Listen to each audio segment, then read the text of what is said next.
A continuación va a hablar Carlos Cabrera. Carlos Cabrera es compañero nuestro en UOMI.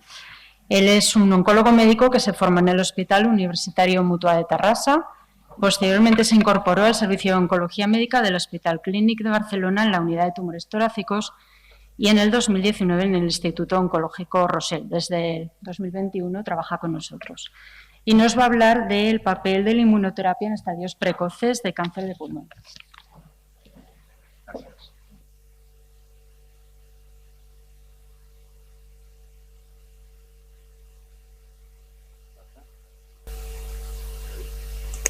Hola. Vale. Bien, bueno, es un placer estar con compañeros y colegas. Noemí ha hablado súper bien el tema de lo que es el tratamiento en estadios precoces de una población de pacientes que tienen, entre comillas, suerte de ser tratados con terapia dirigida, ¿no? Y digo suerte porque ahora estamos viviendo un momento muy emocionante en este escenario, pero para la otra población de pacientes que no tienen esa posibilidad de tratarse con terapias dirigidas, también existen datos muy novedosos y muy excitantes. Y todos relacionados con el tratamiento de inmunoterapia, es decir, anticuerpos que bloquean el PD1 o el PD1, que son puntos de control inmune, que han demostrado ser muy efectivos en enfermedad avanzada, en esta enfermedad no quirúrgica de cáncer de pulmón, así como otros tipos de tumores.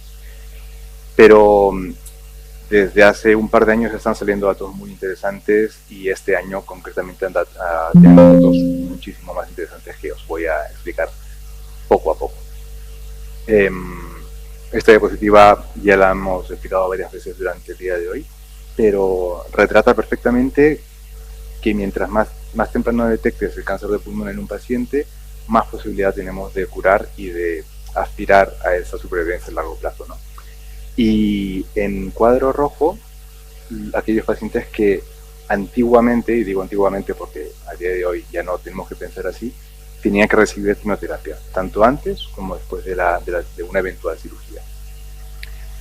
¿Y qué hacía la quimioterapia? Pues brindaba un modesto beneficio en términos de supervivencia de solo un 5% a 5 años, es decir, muy poquito, pero con eso nos conformábamos. Nos hemos conformado durante varias décadas, más de 30 años con resultados muy desalentadores en este escenario, pero ya no, porque ahora con la inmunoterapia todo este escenario ha cambiado y le hemos liado, porque hay mucha información y muchas opciones de tratamiento. Primero, ¿cuándo aplicar la inmunoterapia? Existen dos opciones en función del estadio del paciente y eso es una cosa que al final de la sesión de hoy vamos a desarrollar en la sesión global. Y es que con la irrupción de la inmunoterapia anti-PD1 o anti-PDL1, la opción de tratar tanto pre como post-quirúrgico depende de cada caso. Primero, el anticuerpo anti-PD1, para los que no estáis muy familiarizados con el tema, bloquea, como ya he mencionado, dos puntos de control. El PDL1, que es esta proteína de superficie que está en la célula tumoral, y el PD1, que se encuentra en los linfocitos citotóxicos, los CD8. Dependiendo cuál bloquees, puedes levantar los frenos y aumentar la respuesta tumoral que el tumor ha generado, ¿no? Entonces, puedes poner la inmunoterapia tanto antes como después de la cirugía. Y en este caso, ponerla antes de la cirugía, ¿qué implica? Que estás dando un tratamiento que antes no tenías previsto dar. ¿Para qué? Para que el patólogo se lo mire al microscopio y revise las células tumorales. Lo que más anhelamos y lo que más aspiramos nosotros como oncólogos y después de todo el esfuerzo de poner el tratamiento prequirúrgico es esto, que cuando antes veía células tumorales, cuando el patólogo revisa la pieza tumoral, no ve nada, no ve ninguna célula tumoral. Y esto con la inmunoterapia es más viable que con los tratamientos dirigidos en estadios precoces. Otra cosa que puede pasar es que, bueno, pues detectas algunas células, ¿no? Como he puesto aquí, pero no, bueno, algunas células, pero quizás algunas células residuales, ¿no? Menos del 10% de lo que antes era un tumor. Y esto para nosotros son dos conceptos que son súper importantes. La PCR, que en inglés es la respuesta patológica completa, que es un parámetro muy importante, un endpoint subrogado de supervivencia global, y la MPR, que es decir, la cantidad de células viables después de la cirugía que no superan el 10%. Y estos dos parámetros son los que más buscamos con un paciente que se hace tratamiento prequirúrgico, ¿no? pero también puedes aplicar la inmunoterapia post-cirugía, es decir, aplicas la inmunoterapia después de un paciente que está operado con expectativas de que aumente la supervivencia global, ¿vale?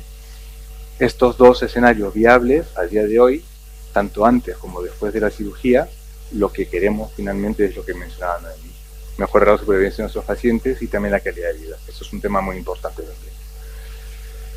Por tanto, he decidido en esta charla hablar solo de 3 anticuerpos monoclonales, que son el nivolumab, pembrolizumab y el atezolizumab.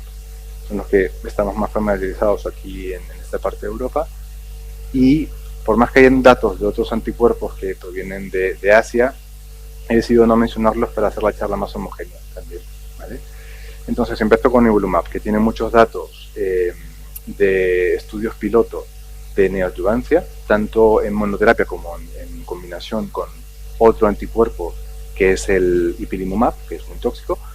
Pero en estos dos estudios fase 2 se ha podido demostrar que la MPR, la tasa de respuesta patológica mayor, era muy superior de los datos históricos. Entonces, con estos dos estudios y aparte de otros estudios murinos, el laboratorio decidió marchar para adelante con 2 fases 3. Primero mencionaré un fase 3 en el cual solo aplicaban quimioinmunoterapia neoadjuvante, es decir, post cirugía no se daba ningún tratamiento adicional. Y este es un fase 3 que se llama Checkmate 816.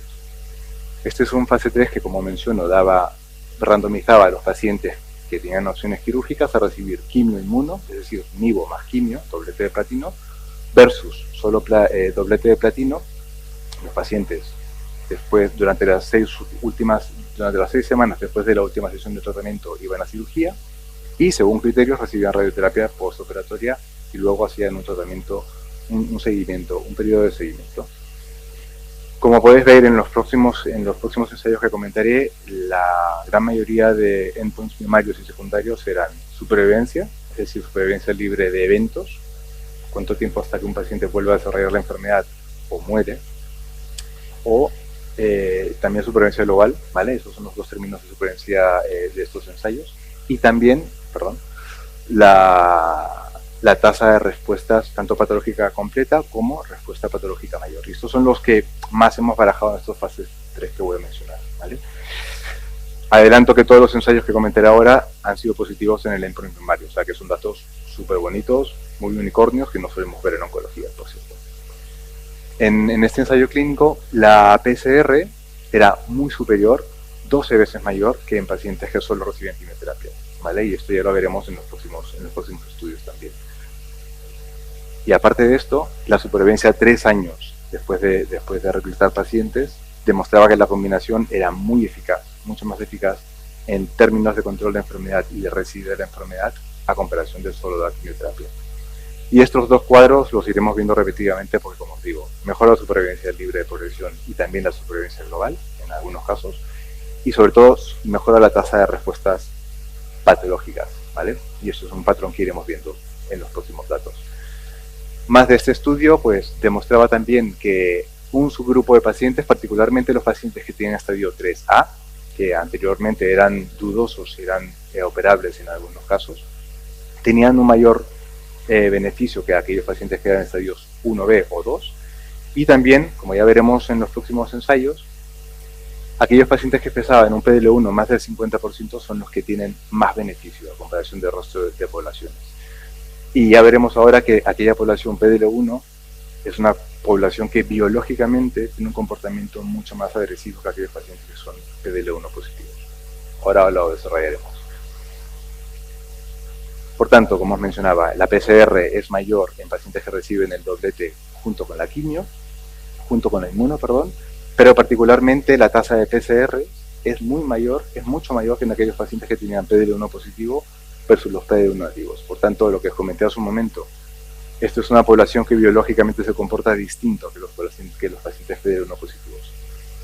Los datos de supervivencia global todavía están inmaduros, por tanto, de momento no se comentan con datos estadísticos potentes, pero hay una tendencia de que ya indica que aquellos pacientes que tienen doblete más inmuno tienen mayores tasas de supervivencia global que aquellos pacientes que no lo tienen, pero los datos aún no están inmaduros. La supervivencia libre de eventos, como ya se puede ver, es mayor en aquellos pacientes que tienen respuesta patológica completa, algo que voy a repetir varias veces. Y de nuevo, mejor tasa de respuesta patológica mayor, y aquellos pacientes que tenían mejor respuesta patológica mayor también tenían una tendencia a tener mejores datos de supervivencia en todos los grupos. De nuevo, los datos de supervivencia aún están inmaduros, no llegan a la mediana supervivencia en ambos grupos estudiados. Y la profundidad de respuesta patológica es mayor en aquellos pacientes con estadio 3A que aquellos pacientes con estadios más tempranos. Vale. Entonces, ahora vamos a hablar de estudios que hablan de tratamiento perioperatorio. Es decir, acabo de mencionar estudios de quimio-inmuno antes de la cirugía, pero ahora hablaremos de inmuno antes e inmuno después de la cirugía, ¿vale? Y me he tomado la libertad de, en una sola diapo, mezclar todos los estudios que os voy a comentar, porque así es más fácil, ¿vale? Tenemos 3 estudios fases 3 que han salido recientemente, cuyos datos de supervivencia libre de eventos ya los tenemos todos. Supervivencia global, solo tenemos un dato ya publicado, que es el del Keynote 671, datos maduros, quiero decir. Pero en ese sentido, lo que quería proponer en esta diapositiva es que la gran mayoría, los datos más importantes y los diseños de los estudios son todos similares. Das quimio-inmuno versus quimio en los 3 estudios, y luego sometidas al paciente a cirugía y después un tratamiento adyuvante versus placebo, ¿vale? Y como os mencioné hace poco, los endpoints primarios y los secundarios básicamente son endpoints de supervivencia y de respuesta patológica, ¿vale? Uno puede tener supervivencias y otro respuesta patológica, pero ya os adelanto que los resultados son positivos, o sea que esto es una cosa que da gusto explicar. Entonces, una cosa que sí que quiero destacar es que de estos 3 ensayos que he comentado, ¿vale? Que son básicamente nivolumab, pembrolizumab y durvalumab, neo y post-quirúrgico, perdón, la valoración de respuesta patológica varía, ¿vale? Y el único estudio que ha normalizado una valoración patológica con un consenso internacional de la Sociedad Internacional de Cáncer de Pulmón es el estudio AIGEN, que es el estudio de durvalumab, ¿vale? Por tanto, diferencias importantes entre uno y otro es entre una valoración de patología y la otra, que es pan-tumor, es decir, respuesta patológica a la inmunoterapia de todos los tipos de tumores, mama, colon, etcétera, es que valoran como el lecho tumoral tanto el porcentaje de celularidad tumoral viable, el porcentaje de necrosis dentro del mismo lecho y el estroma, ¿vale? Cosa que no hace la valoración pan-tumor. Saber si es que esto es mejor o peor en las valoraciones, de momento no está muy claro, pero es importante mencionarlo porque es un dato que es importante porque estandariza la valoración patológica solo en pulmón, ¿vale? Entonces, vale. Como os mencionaba, dar inmunoterapia antes y después de la cirugía es mejor que no dar inmunoterapia, y la respuesta patológica es muy superior en aquellos pacientes que reciben inmunoterapia versus los que no recibían inmunoterapia, ¿vale? En una sola diapositiva lo pongo todo porque, para no liar la información, que sepáis que la inmunoterapia prequirúrgica aumenta la tasa de respuesta patológica completa y también la tasa de respuestas patológicas mayores, ¿vale? Por tanto, eso es una información súper importante y nos llevamos a casa todos. Entonces, en términos de supervivencia, ¿vale? Tenemos datos de supervivencia libre de eventos de todos los ensayos. Y el único ensayo que tenemos supervivencia global es el de pembrolizumab, y luego lo mencionaré, ¿vale? Empiezo primero con el de nivolumab para seguir la dinámica. En este ensayo tenemos una mediana de seguimiento de 25 meses, es decir, durante 25 meses, más de 2 años, hemos podido seguir a los pacientes para ver qué resultados han tenido en términos de supervivencia, ¿vale? Y tenemos datos positivos en términos de supervivencia libre de eventos, estadísticamente mayor a aquellos pacientes que recibían el combo con inmuno que a los que recibían solo quimio, que lo sabemos, y qué porcentaje de pacientes o qué subgrupo de pacientes tienen mejor respuesta. De nuevo, pacientes de estadios 3, mejor que los 2, ¿vale? Y aquellos pacientes que tenían estación N2, ya sea uni o multiestación, tenían la misma tasa de respuestas y la misma evidencia en términos de supervivencia libre de eventos. Esto es muy importante saber porque antes esto era impensable, ¿vale? También estadios 3, nuevamente, las curvas se separan más y consiguen un plató más que aquellos pacientes de estadios 2, que se cruzan en cierto punto. Y también aquellos pacientes, de nuevo, PDL1 positivos, se repite el patrón. PDL1 positivos, mejor previsión de respuesta que aquellos negativos. Y aquellos PDL1 altos espesores, muy buena respuesta, se dispara y se divide con el resto de subgrupos, ¿vale? Por tanto, PDL1 positivos, mejores curvas, mejores supervivencias, mejores resultados a largo plazo. Y en función de la tasa de respuesta patológica completa, aquellos pacientes que tenían respuesta patológica completa tenían mejor supervivencia que aquellos que tenían respuesta patológica parcial o mayor. Y esto es un dato importante porque no todos los ensayos han podido dar esta diapositiva. ¿Qué pacientes después del momento quirúrgico podían recibir inmunoterapia o placebo y continuar el tratamiento previsto, como estaba protocolizado? Tenemos datos de este ensayo, del Checkmate 77T, que en principio aquellos pacientes que continuaban el tratamiento adyuvante tenían una mejor previsión de supervivencia libre de eventos que aquellos que no lo continuaban. Pero, aún así, en el grupo de pacientes que hicieron el combo de quimio-inmuno, se veía un beneficio que aquellos pacientes que solo hacían el placebo, que no hacían el placebo de la adyuvancia. Por tanto, con esta diapositiva no quiere decir que realmente dar adyuvancia siempre es la solución, pero sí que es un estudio que sí que nos ha podido demostrar que dar adyuvancia da por lo menos una tendencia a que puedan ir mejor que aquellos que no reciben adyuvancia, ¿vale?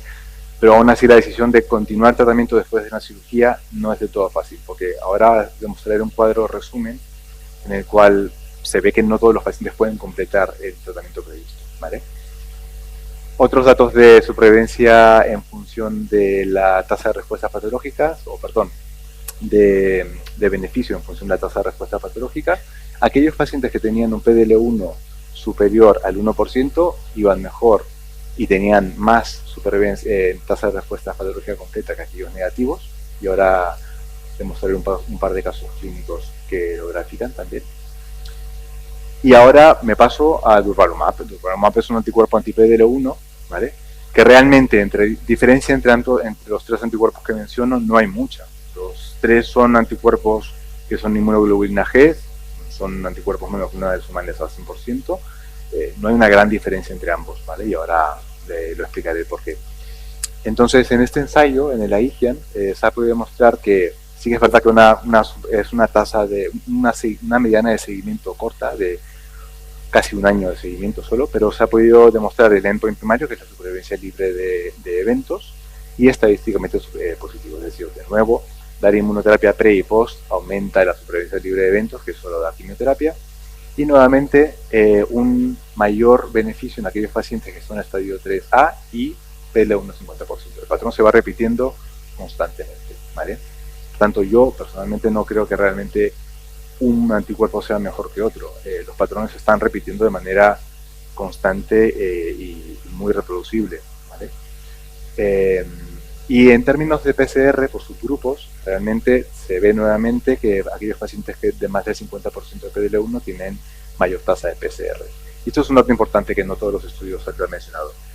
Incorporar la biopsia líquida, ¿vale? En la biopsia líquida en estadios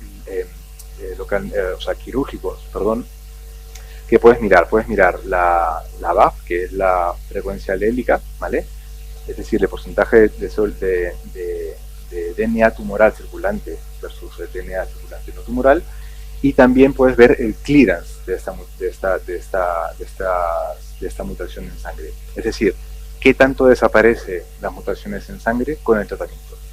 Y lo que se ha podido ver en este subgrupo de pacientes, no se han podido analizar todos, pero tanto en ambos brazos se ha podido analizar que dar inmunoterapia versus no dar inmunoterapia permite que esa fracción alélica de DNA tumoral circulante disminuya versus no dar inmunoterapia.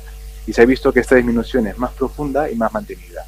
El 100% de pacientes que tenían una reducción y un clearance, o sea, una desaparición de todo lo que es célula de DNA circulante tumoral en sangre, el 100% de pacientes tenían una respuesta patológica completa. Por tanto, es importantísimo intentar incorporar esta herramienta como un marcador predictivo precoz de ver cómo va el paciente antes de una cirugía, ¿vale? Bueno, entonces, esto es un dato importante, lo quería compartir. Y este es un ensayo que recientemente, bueno, la semana pasada se presentó en el Mundial, en el Congreso Europeo de Oncología.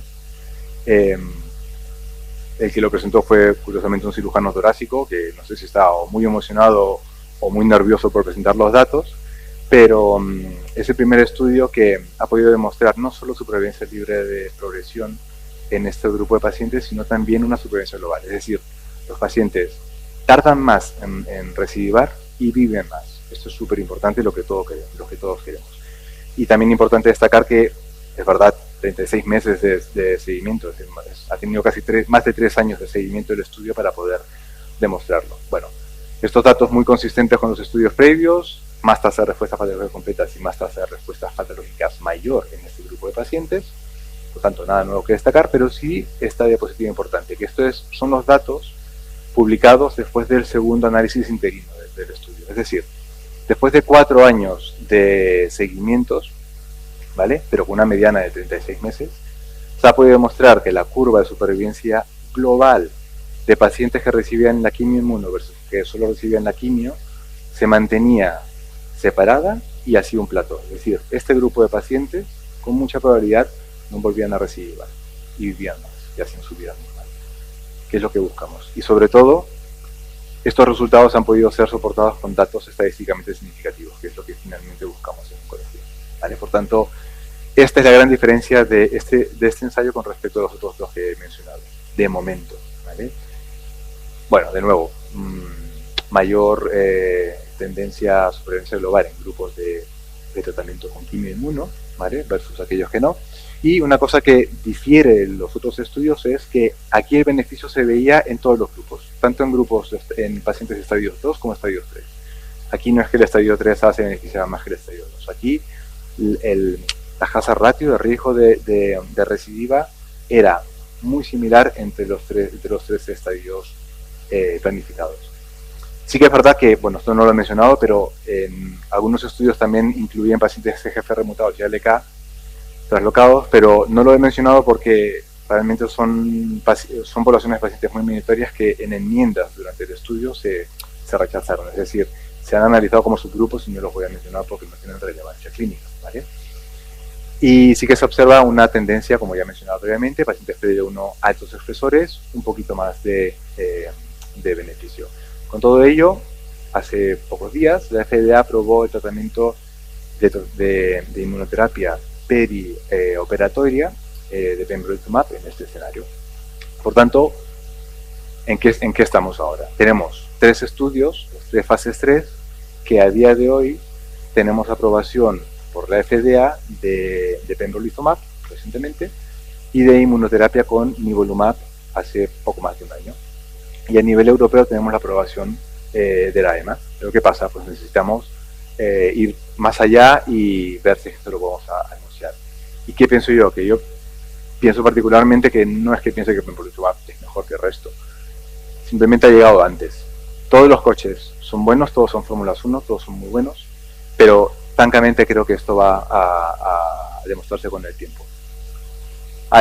Y a considerar también que los grados 3 suelen ser más elevados en el grupo de Keynote, también porque hay más grupos de pacientes, y esto es una cosa que quería demostrar, el compliance del tratamiento adyuvante. No todos los pacientes pueden cumplirlo, el mejor resultado ha sido el del Keynote 77, y un 60% de pacientes pudo cumplirlo.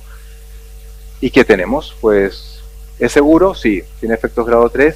Tiene, pero es seguro y no hay nuevos efectos adversos conocidos. ¿Aumenta la respuesta patológica? Sí. La gran mayoría de estudios son estadios 2, 3A o 3B, pero ¿qué pasa? Los datos en PD1 negativos no son del todo buenos. Y quiero compartir 2 casos, brevemente. Tenemos un paciente que tuvimos la suerte de poder tratar con quimio-inmuno neoadyuvante. Es un paciente exfumador, una dosis tabáquica, bueno, pues relativamente corta, PD1 negativo, ojo, all wild type, Estadio 2B. Empezamos quimio-inmuno neoadyuvante con carbo, pembro, peme. Y después de 2 semanas, tos, disnea y mal estado general.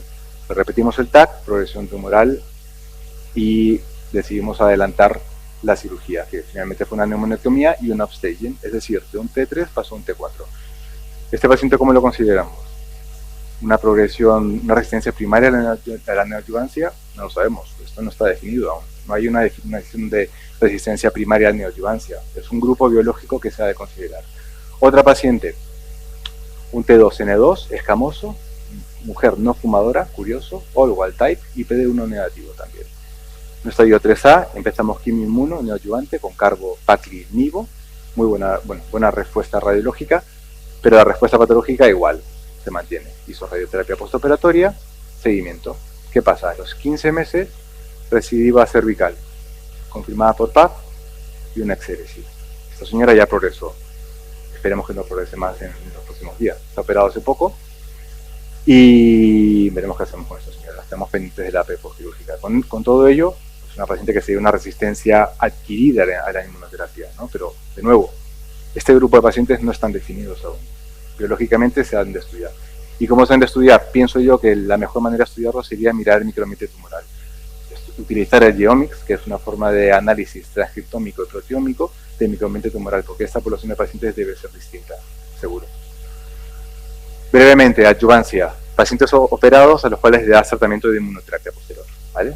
¿Qué tenemos? El estudio Empower 10, en el cual se randomizaba a pacientes post cirugía y post quimio adyuvante a recibir adyuvancia con atezo y estándar o seguimiento, ¿vale? Tres poblaciones de estudio distintas tenía que cumplir la supervivencia libre de enfermedad en pacientes PD1 positivos, lo cumplió, y como se puede ver, este es el subgrupo de pacientes que tenía mejor respuesta, es decir, mejor riesgo de recidiva, ¿vale? A comparación del resto de pacientes randomizados, ¿vale? Y se ve que el grupo de pacientes PD1 positivos altos expresores son los pacientes que van mejor con esta inmunoterapia. Por tanto, con todo ello, el año pasado se aprobó, hace 2 años ya, la FDA aprueba la inmunoterapia con atezolizumab en pacientes PD1 positivos en América, ¿vale? El año pasado, poco más de un año después, la SEOM da un informe de posicionamiento positivo para atezolizumab solo en PD1 positivos altos, ¿vale? Y hace una semana, datos de supervivencia global de este grupo de pacientes. De nuevo, las curvas que mejor se separan son aquellos pacientes de estadios 2, 3A mayores del 50%. ¿Vale? Y acabo con el estudio PERS, un estudio de adyuvancia también con Pembro, que no ha tenido resultados tan potentes como el Empower 010, pero que es un estudio muy similar. Por tanto, sí que se observa una diferencia significativa en pacientes todos, ¿vale? Todos los estadios y particularmente pacientes PD1 positivos, y aquellos pacientes altos expresores no se ha visto lo que se ve con el Empower 010, ¿vale? Pero con todo ello tenemos un grupo de pacientes que se pueden beneficiar, ¿vale? Particularmente aquellos pacientes que son PD1 positivos, y a día de hoy tenemos aprobación de Pembro y atezolizumab, y a nivel europeo solo atezo. Vale, hay más estrategias, más anticuerpos monoclonales que están en investigación, ¿vale? Particularmente anticuerpos monoclonales que solo dan, que no combinan quimioterapia, y otros que sí, que esos son datos que todavía están madurándose, ¿vale? Y también un campo oscuro que hasta el día de hoy no se analizaba, que es tratar neoadyuvancias en tumores pancoas, en tumores del súculo superior, ¿vale? Eso es un estudio del grupo español que de momento está reclutando 40 pacientes y tiene como objetivo primario respuesta R0 en este grupo de pacientes, a ver si se consigue. Con todo ello, el paradigma ha cambiado, el inmuno, como en otros escenarios, ha llegado para quedarse. No sabemos de momento si es que tratar con inmunoterapia posterior a la cirugía es lo más adecuado, ya lo veremos con el tiempo.